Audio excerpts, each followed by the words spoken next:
En manchette, aujourd'hui, le gouvernement libéral appuiera le projet de loi C-282. Bonjour à tous et bienvenue à votre bulletin d'information sur les ondes de CTRB, votre télévision locale et régionale. Donc, on apprend que le gouvernement libéral au fédéral appuiera le projet de loi C-282 dont on vous fait mention depuis un certain temps déjà. Vendredi dernier, Yves Perron, le député de Berthier-Masquinongé, était de passage dans les studios de CTRB. Il nous a parlé des priorités du Bloc québécois pour la prochaine session parlementaire. L'un des points a été relevé, l'appui pour le projet de loi C-282 par les autres partis, notamment par le Parti libéral. Voici donc une partie de cette entrevue réalisée avec Yves Perron. Là, je vais te parler de choses qui nous touchent encore beaucoup. On parle de récession, d'inflation, d'augmentation des prix. Tu es beaucoup impliqué en agriculture, donc c'est une grosse problématique. Là, il y a eu une augmentation du prix du lait, c'est bien ça, au 1er février, si je ne me trompe pas, ça se peut-tu? Oui, là, il faudrait que je regarde. Non, mais OK. Mais... On en a eu deux récentes. Okay. En fait, souvent parce que dans le prix du lait, les gens s'inquiètent de l'augmentation du prix du lait. La seule raison pour laquelle on s'inquiète le plus de ce produit-là, c'est qu'il est réglementé. Oui. C'est la commission qui décide le prix. Et c'est pour ça que c'est publicisé à chaque fois. Mais si vous tournez la tête un peu sur la tablette d'épicerie, regardez tous les autres produits, eux, ils ont augmenté de façon constante tout autour, puis sans le dire à personne, fait qu'on s'en rend moins compte. C'est juste des non, mais je te pense. Mais moi, ouais. Le point que je veux amener, c'est que, bon, là, il disait que les grandes compagnies de distribution alimentaire disaient, bon, là, le blackout est fini, là, comme au 1er février. Il y a eu une commission, justement, pour essayer de voir s'il pourrait y avoir une réglementation.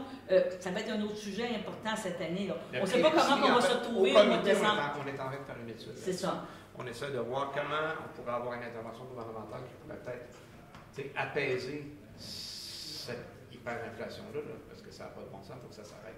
C'est ça, là, parce que... Ouais. On se demande aussi de où ça vient. Mais c'est ça. Quels sont ceux qui profitent le plus de la manne actuellement là-dedans? Je ne veux pas dire des grosses affaires. Non, mais c'est important parce que moi, je pense qu'il y a une prise de conscience à avoir. Tu sais, les pétrolières sortent leur rapport annuel, puis ils sortent des montants de fous. Tu sais, c'est pas parce que j'aime pas Métro, j'aime pas IGA, mais tu sais, ils sortent des montants de profit élevés, alors que tu t'attendrais qu'ils aient transféré une partie de leur perte comment je pourrais dire ça, de l'augmentation de coûts, que ça soit transféré aussi. C'est ça qui est toujours la problématique. Oh oui. Que ce soit au niveau du pétrole, que ce soit au niveau alimentaire et tout, c'est qu'on a l'impression qu'au bout de la ligne, malheureusement, les compagnies se disent, bon, on va augmenter, ils n'ont pas le choix d'acheter, qu'au bout de la ligne, ben, c'est le consommateur qui paye. Mais parce qu'à un moment donné, le supplément de revenu garanti, la pension, les allocations, il va finir par en manquer quelque part. Là. Surtout si on n'augmente pas les pensions de vieillesse en même temps. Ben, c'est ça. À un moment donné, il faut être cohérent. C'est ça que je veux t'amener. C'est ça. L'augmentation des prix, oui. L'État ne peut pas tout faire, mais c'est clair qu'on étudie pour voir ce qu'on peut faire pour ça. Mais au-delà de ça, il faut aussi protéger notre système. Oui, et c'est pour ça que notre on arrive à sur le sujet, sur la gestion d'offres est bien importante pour protéger notre modèle agricole avec des entreprises de taille familiale qui occupent les rangs, les campagnes de façon dynamique, qui font que les écoles du village ne sont pas vides, sont pleines, qui font qu'il y a des quincailleries, qu'il y a des dépanneurs, qu'il y a un paquet de commerces autour.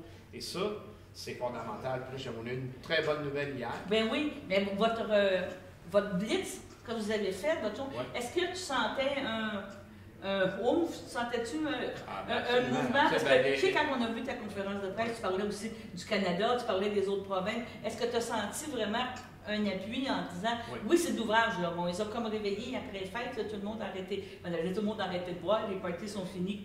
Puis là, passons aux choses sérieuses, puis réglons-les ce problème-là.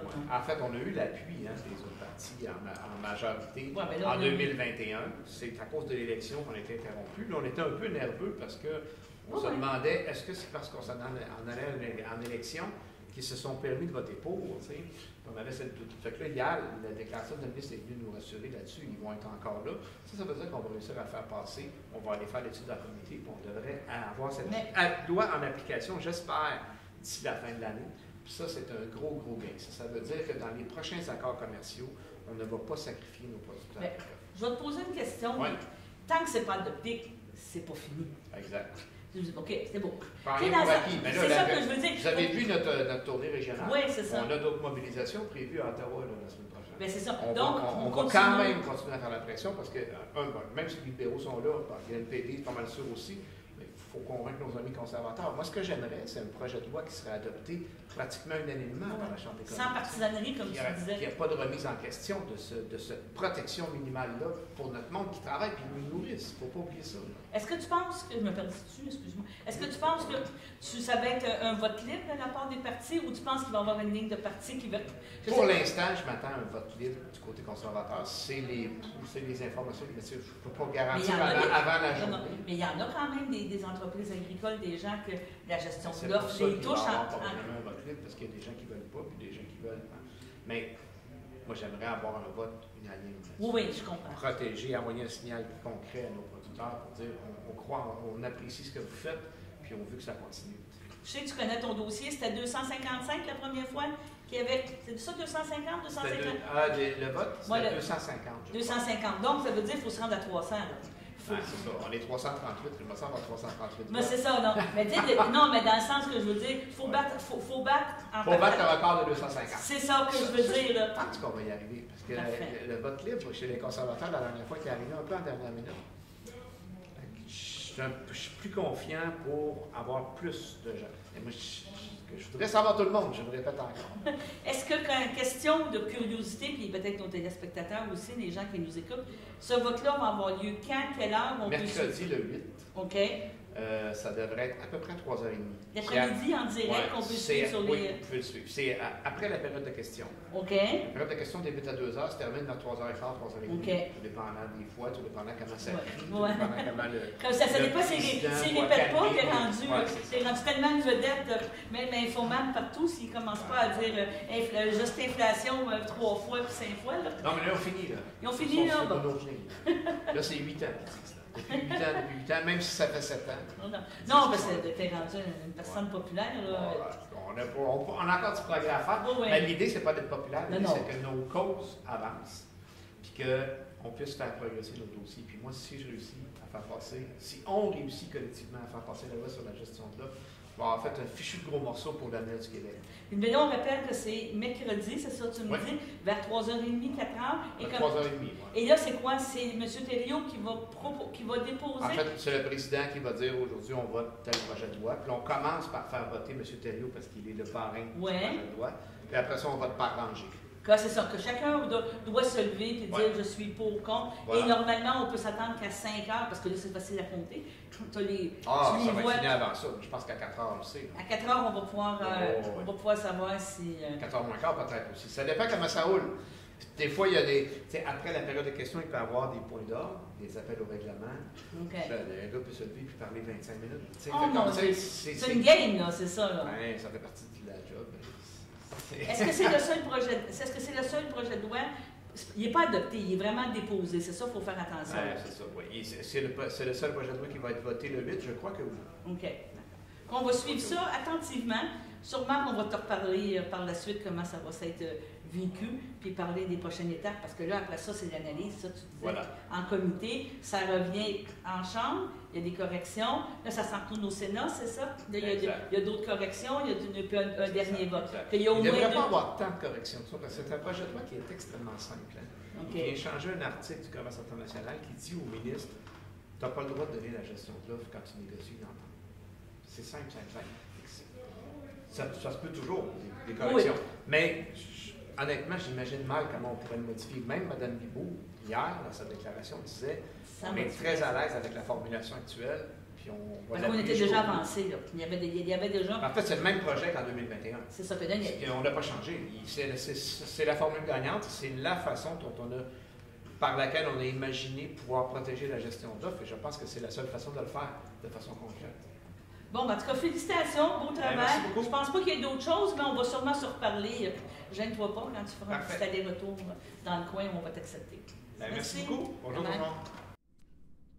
Au moment d'enregistrer ce bulletin, la municipalité de Lanoraie nous informe qu'elle éprouve présentement des difficultés avec son site Web. Elle invite donc les citoyens qui cherchent de l'information à communiquer directement au bureau 450-887 1100. 450-887-1100. Évidemment, c'est lors des heures d'ouverture de la municipalité. Si la situation perdure, donc, appelez directement à la municipalité de Lanoraie. Sur ce, allons à la pause. Chers téléspectateurs, vous êtes cordialement invités le samedi matin dès 9h30 à notre bingo télédiffusé de nos studios de Berthierville. Depuis plusieurs années, nos adeptes de la télévision régionale se sont divisés un montant de 600 $, disponible chaque semaine lors de notre joute de bingo à CTRP. Un amical animateur et ses joyeux compères, dont un technicien et deux bénévoles, partagent tour à tour cette émission dans le but de vous agrémenter durant 60 minutes. Un moment de plaisir qui pourrait s'avérer payant pour vous. Vous pouvez donc vous procurer les cartes de jeu chez les dépositaires participants et j'ai nommé à Berthierville, le dépanneur Formule 1 et le garage Pétroté, sur la rue Gilles Villeneuve, le marché IGA Extra sur la rue Gabrielle Brissette, le marché Métro sur la rue Notre-Dame et la pharmacie Proxime sur la rue Frontenac.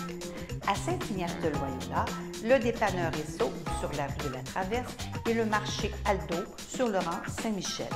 C'est donc un rendez-vous hebdomadaire chaque samedi matin dès 9h30 sur les ondes de CTRP, votre télévision régionale et communautaire maintenant en haute définition. On vous attend donc en grand nombre et toute l'équipe vous souhaite bonne chance.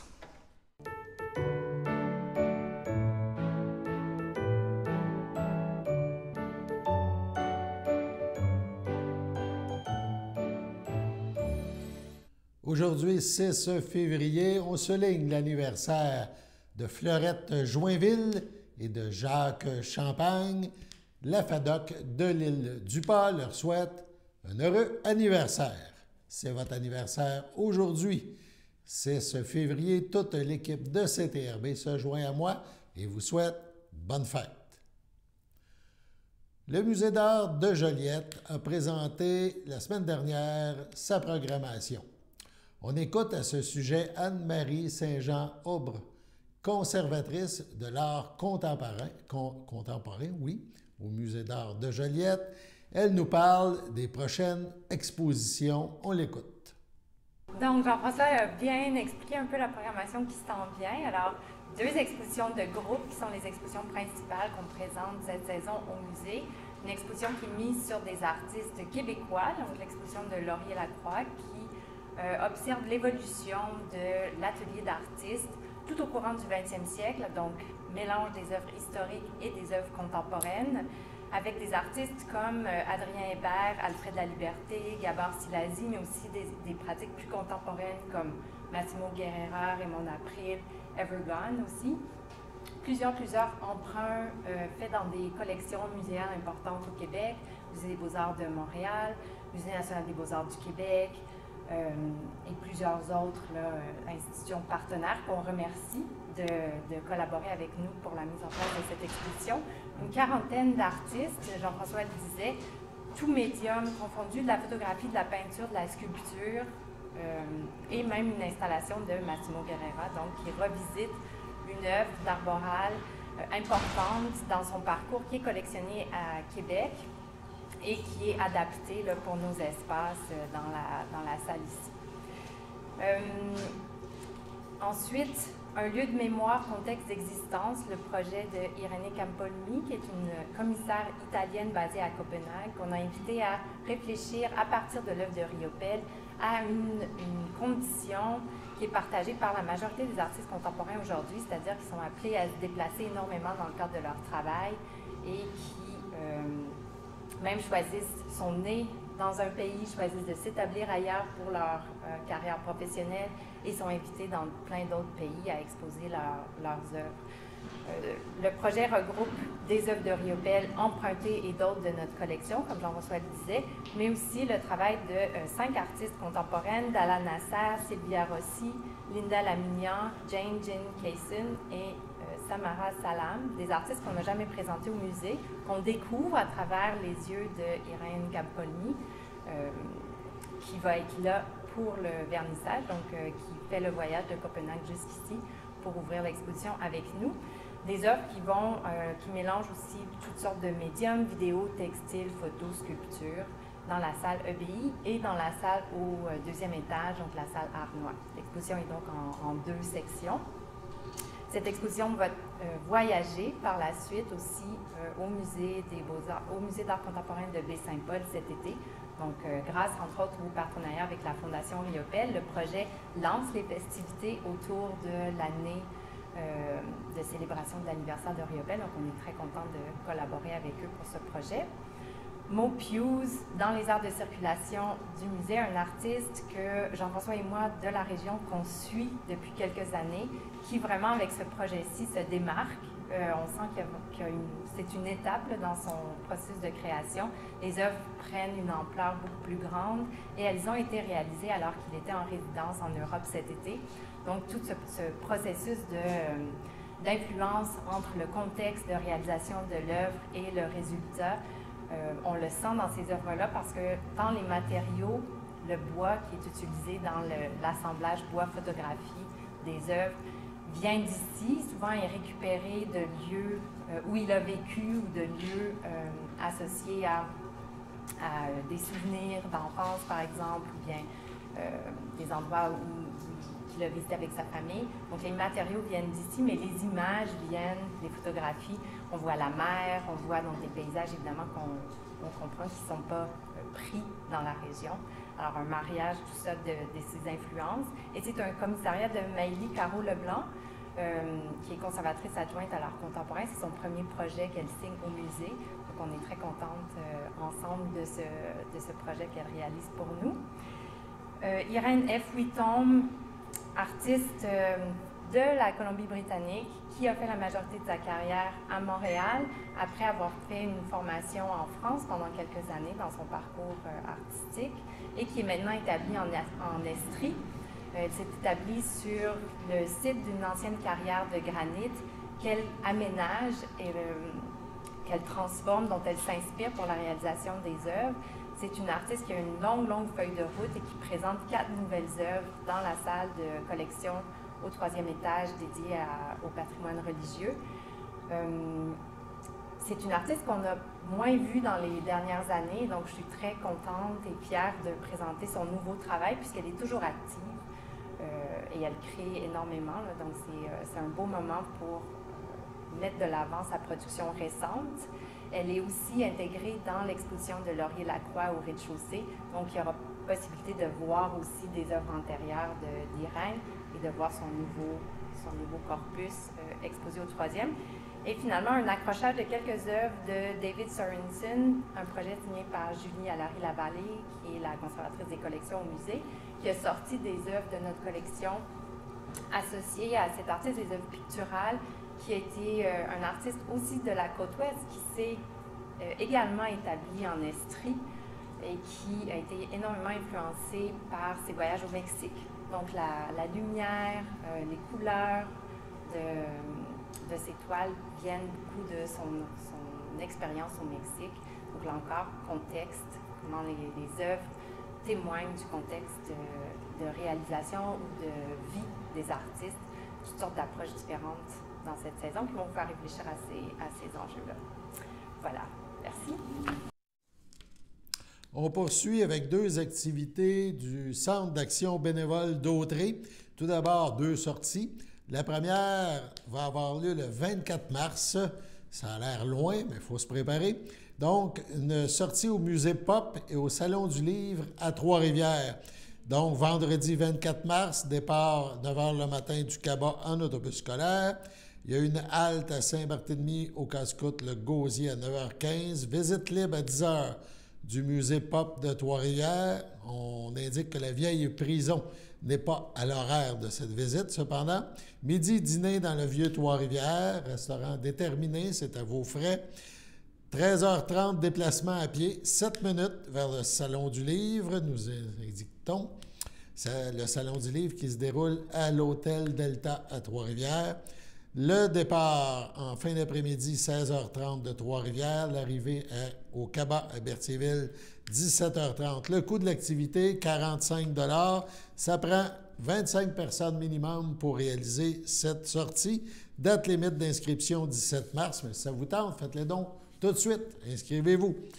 Plus tard, encore 5 avril, ça va venir vite, la cabane à sucre Val-Rémy. C'est une sortie qui est planifiée. On parle d'un départ le matin 11h du Cabas à Berthier, covoiturage possible moyennant quelques dollars. 11h30 à 14h30, dîner à la cabane à sucre Val-Rémy. C'est sur le rang Petit Sainte-Catherine à Saint-Cuthbert. Le coût du dîner, le pourboire n'est pas inclus, on parle de 38 $. Il faut 30 personnes pour réaliser cette sortie. Donc, on vous invite à vous inscrire. Le retour est prévu mi-après-midi vers 15h au Cabas.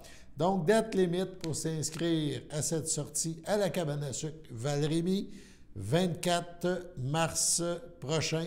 Donc, il faut s'inscrire avant le 24. Pour les deux activités, on s'inscrit au Centre d'action bénévole d'Autrey, 450-836-7122, 450-836-7122. Si vous êtes du coin de Lavaltrie, 450-875-0921. Donc, on vous invite à vous inscrire, à participer à ces deux sorties organisées par le Centre d'action bénévole d'Autrey. Sur ce, allons à la pause. Service de déclaration d'impôt du Centre d'action bénévole d'Autrey. Si vous avez plus de 65 ans, avec un revenu modeste et que vous demeurez sur le territoire desservi par le Cabas, nous pouvons vous aider. Dès la fin janvier, téléphonez au 450-836-7122 afin de vous inscrire. Produire vos déclarations de revenus à temps vous assure de bénéficier des crédits auxquels vous pourriez avoir droit. Supplément de revenus garanti, remboursement de la TPS, Régie des rentes du Québec, crédit de solidarité. Également, si vous avez plus de 70 ans, vous pourriez avoir droit au crédit en maintien à domicile et le soutien aux aînés. Produire ces déclarations, c'est important et payant.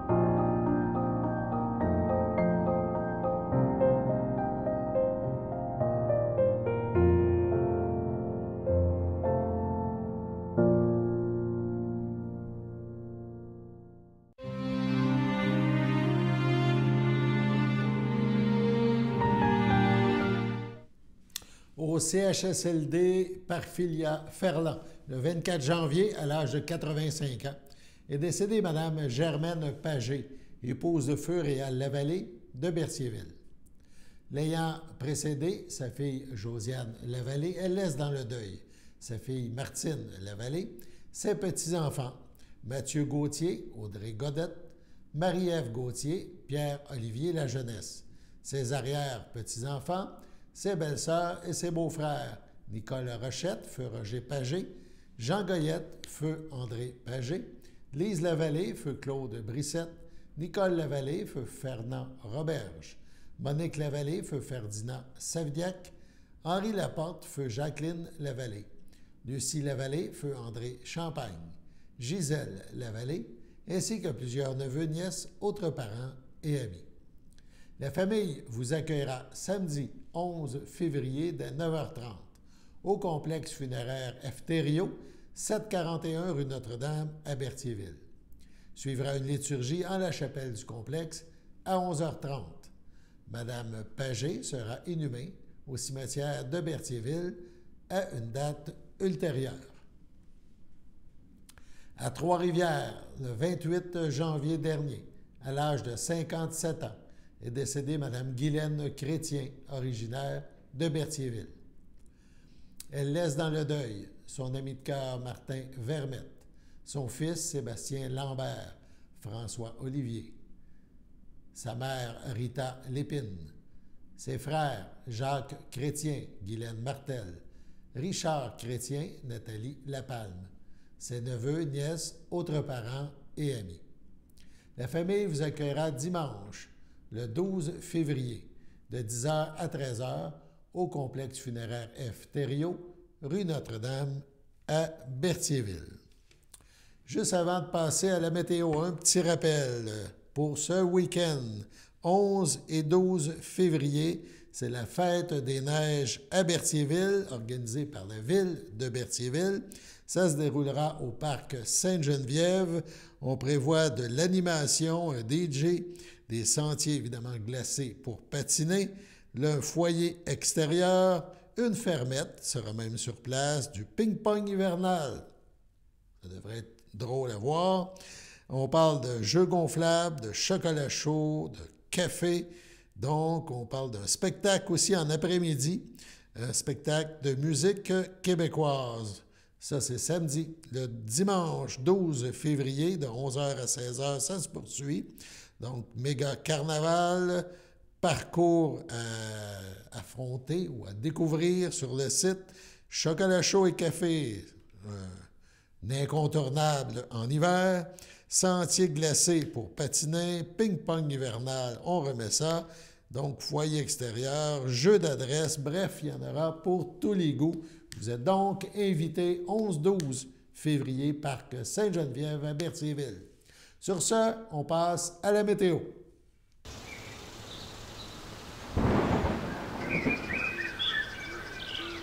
Bienvenue à votre météo de cette semaine. Aujourd'hui, lundi après-midi, ce sera un temps ensoleillé, une température de -4, un temps ressenti de -8. Lundi soir, c'est dégagé, une température de -10, un temps ressenti de -16. Lundi nuit, c'est généralement dégagé, une température de -14, un temps ressenti de -21. Mardi matin, c'est ciel variable, température de -12, un temps ressenti de -19.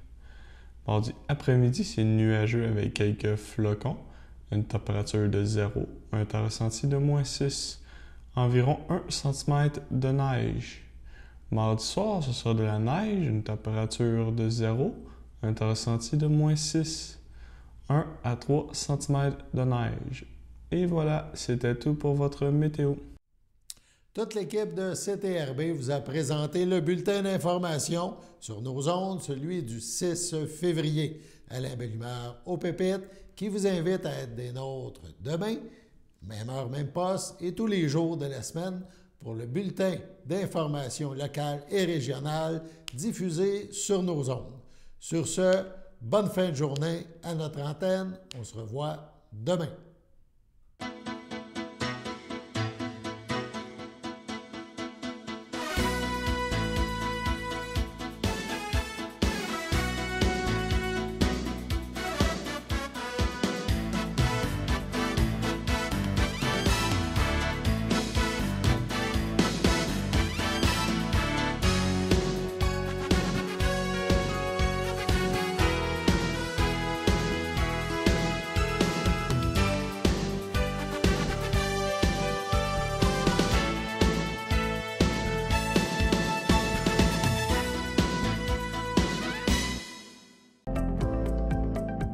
Les télévisions communautaires autonomes du Québec, ce sont les télévisions les plus importantes parce qu'elles sont proches de la communauté. On veut encourager des gens qui parlent de ce qui nous intéresse, mais aussi qui participent au développement local. Mais c'est fini le temps là, où on allait lire une affaire qui a été écrite avant hier au bout du monde. Non! Tu veux savoir ce qui se passe chez vous? Bien, ma télé préférée, c'est la télé autonome communautaire. C'est ici que ça se passe.